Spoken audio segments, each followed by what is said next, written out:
3, 2, right in the camera, really excited. 3, 2.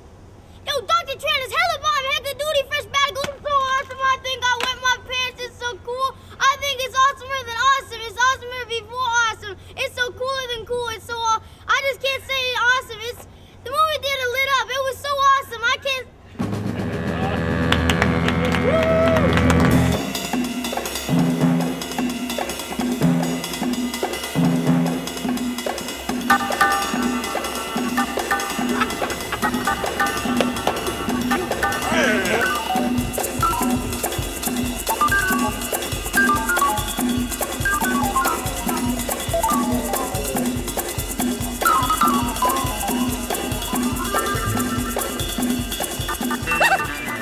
My impression of Dr. Tran when I first heard it was, and I don't know if I even told you, but I didn't quite get it. I was trying to figure out what the hell it really was. The way it originally started was Dr. Tran was a character for Beyond Grandpa, and we had this whole thing about how somebody would skin his knee, and then there'd be this little kid named Doctor because his parents wanted him to be a doctor. And so the grandpa character would be the one who antagonized the little boy. Well, why don't you ask him? He's a doctor. And kid's like, no, I'm not a doctor. I'm not a doctor. Will you please stop calling me a doctor? I'm not. I'm only 5 years old. It's not possible for me to be a doctor. You can tease a kid until the sun goes down about something, and they'll never understand that you're kidding. Say you found a kid with blue eyes and you said, hey, you've got beautiful brown eyes. The kid would never understand. The kid would go on and on. No, I don't. I have blue eyes. And somehow or other we realized that that would make an entertaining film. Rick Cortez is a guy that I met on a message board where artists post a lot of their stuff, and it turned out we both liked this one particular artist and lived near each other, so we became friends. And at some point I found out that he liked Beyond Grandpa. So I invited him over to look at my fat cock. And I actually had the Beyond Grandpa, one of the stills, on my desktop for months and months, even before I met him. He started talking about maybe wanting to do another Beyond Grandpa film, and I told him I would produce it. He was completely invaluable. He brought so many things to the film. I brought a check for $5,000. I would basically produce anything he wanted to do because I thought it was hilarious.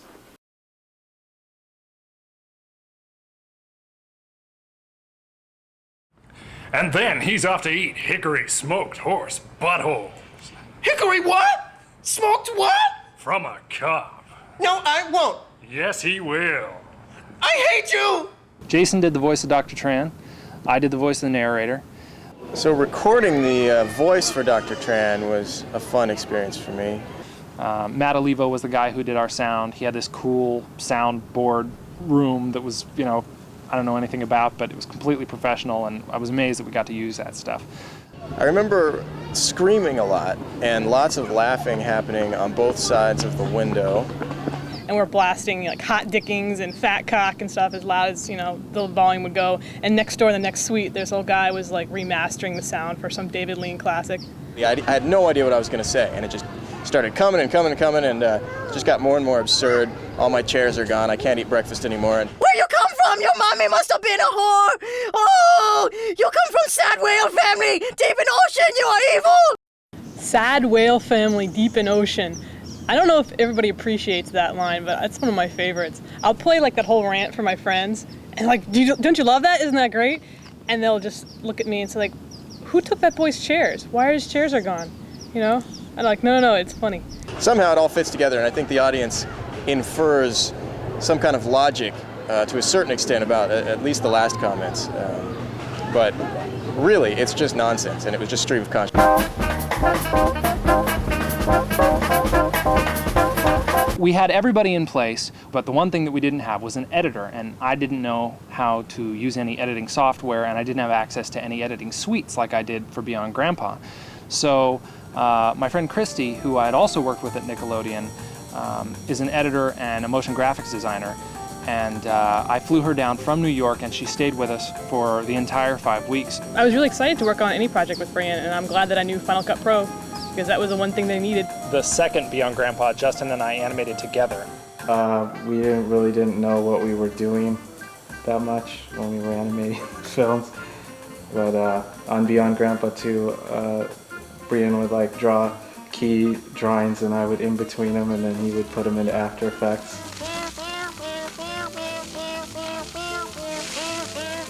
but the time was so short on Dr. Tran that we needed to hire somebody.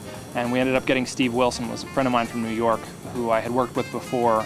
Yeah, we all basically lived in my apartment.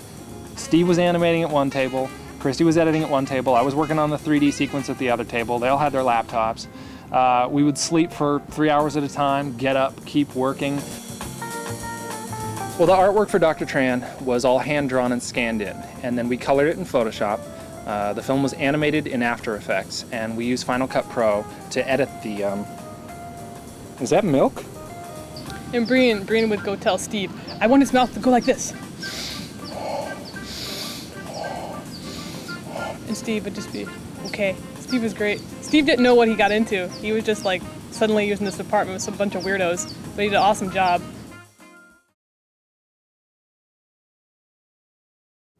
The 3D sequence in Dr. Tran started out as just a joke between Jason and I. Haha, wouldn't it be funny if we said, put on your 3D glasses now take them off. As soon as that idea came about, yes, that has to happen.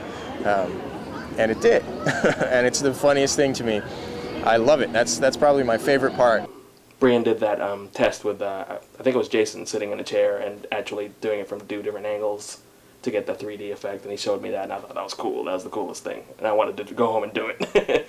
Spike and Mike, they used to give out barf bags at their festivals, and they used to do all kinds of stuff like that. So I thought maybe he would want to have like a giveaway, and it turns out he did, and he didn't even care if the 3D worked, I don't think. He just wanted to give out 3D glasses at his festival. The 3D was designed for film, so it's a shame that it probably won't work on your DVD player, but it's still fun. Well, we're having a hell of a time coming up with DVD bonus features for this DVD. I mean, it was a really short production, so what I was going to try to do is talk the guys into letting me show everyone this dance that I created, and it's basically a series of hand gestures and spin moves and me throwing my legs in the air.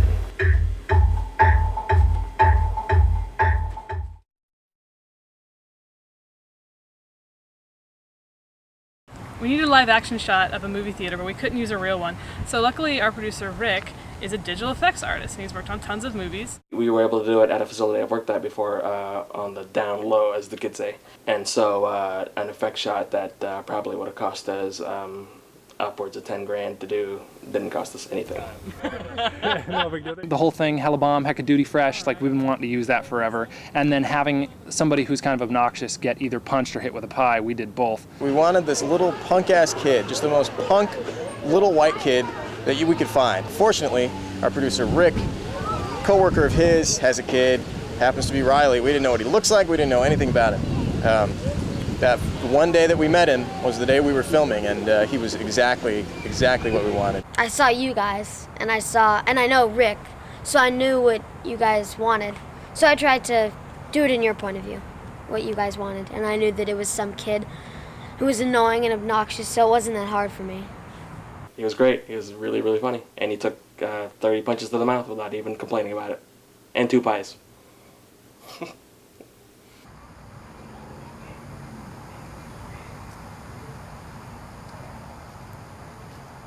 Give this a try. Good? Yeah? What do you think of the banana? Oh, I can't. How would you rate that banana on a scale from 1 to 10? Why don't you try another bite of that banana?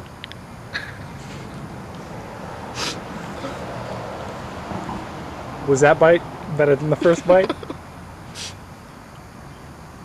If you had that banana and you were on a spaceship, what would be your telephone number?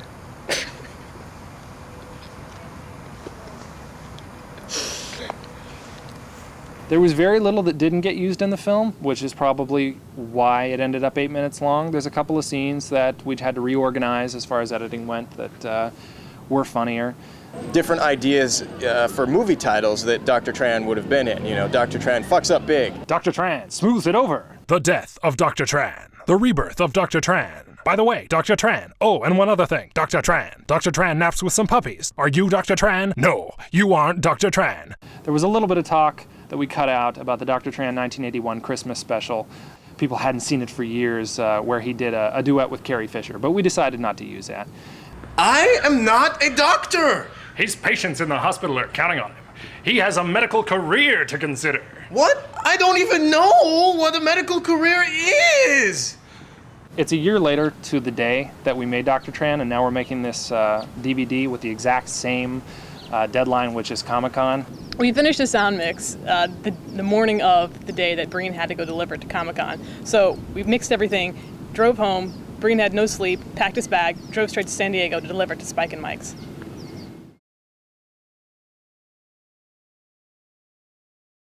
So completely red-eyed and exhausted, we all show up in San Diego for the Comic-Con. Yeah, the first screening in San Diego was fucking awesome. It was so great. I knew people would like it. I didn't know to what extent. People were laughing, people were crying, they were laughing so hard. When it comes up, people were a little confused by it, I think, at first, and then they started getting...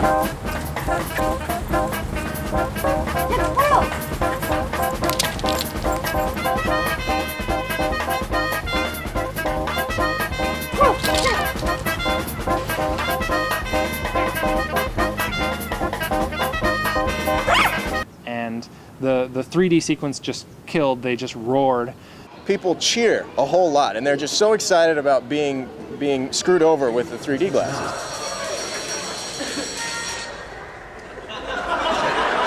What are you doing? Ladies and gentlemen, please remove your 3D glasses now.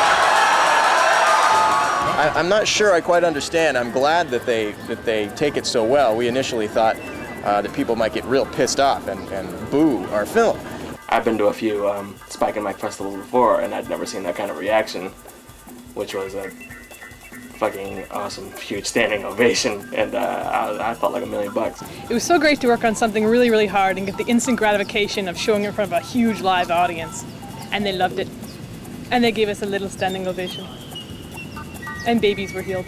And by the end of it, people started chanting Dr. Tran, and other films were playing. They'd be chanting Dr. Tran through the other films, which was a little rude. And they started chanting hot dicking throughout the theater. And I was so happy for the whole crew that worked on it. And ever since that premiere, we've been getting fan mail from around the world non-stop.